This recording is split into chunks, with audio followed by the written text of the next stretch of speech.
So, you wake up in the morning, and the first thing you're thinking about is your morning cup of joe.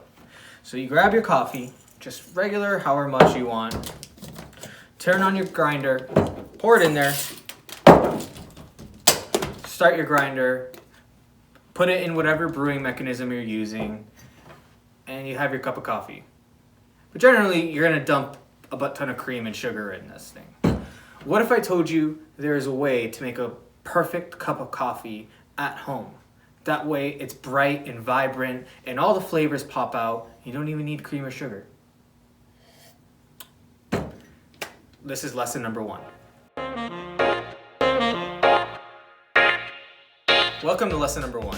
Today we're going to be going over 2 elementary and very basic coffee principles: your coffee's concentration and your coffee's extraction.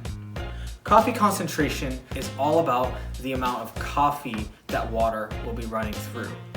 So generally, to measure concentration, it number 1 depends on the brewing mechanism and the amount of coffee you're making. A general coffee formula is a 1:16 coffee water ratio. So for every 16 ounce of water, you want 1 gram of coffee. And you generally measure this through a scale. It's not essential, but I highly recommend you get that scale. Now, let's talk about extraction. So generally, if you remember from physics class, water travels the path of least resistance. So when you think about, a good analogy to think about this is pebbles and sand.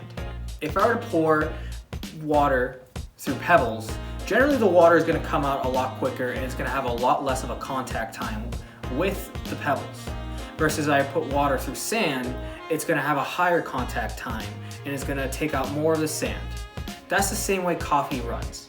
And every brewing mechanism that you choose, whatever it is, has a different amount of extraction you need. And extraction is all about your grind.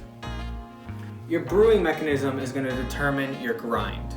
Every brewing mechanism is going to have its own grind. So, for example, a French press, you would want to go a lot more coarse. Meaning you're going to have, if you have a standard grinder at home, meaning it's going to be a lot less of a time and grind. Something like a Chemex or an AeroPress, you're going to want more of a medium kind of grind to it. Something like this. I've seen it compared to kosher salt. When you use an espresso, you want to have a lot more of a fine grind to it. Something like this. Now that you have your extraction down and your concentration down, now you can start experimenting at home. Now, coffee is all about trial and error. Sometimes you'll make a cup of coffee, you extract it, you try to make the right concentration, you try to do the right extraction, but you might not end up with the best cup. But that's the beautiful thing about coffee. It's all about trial and error to get that perfect, bright and vibrant cup. Thank you.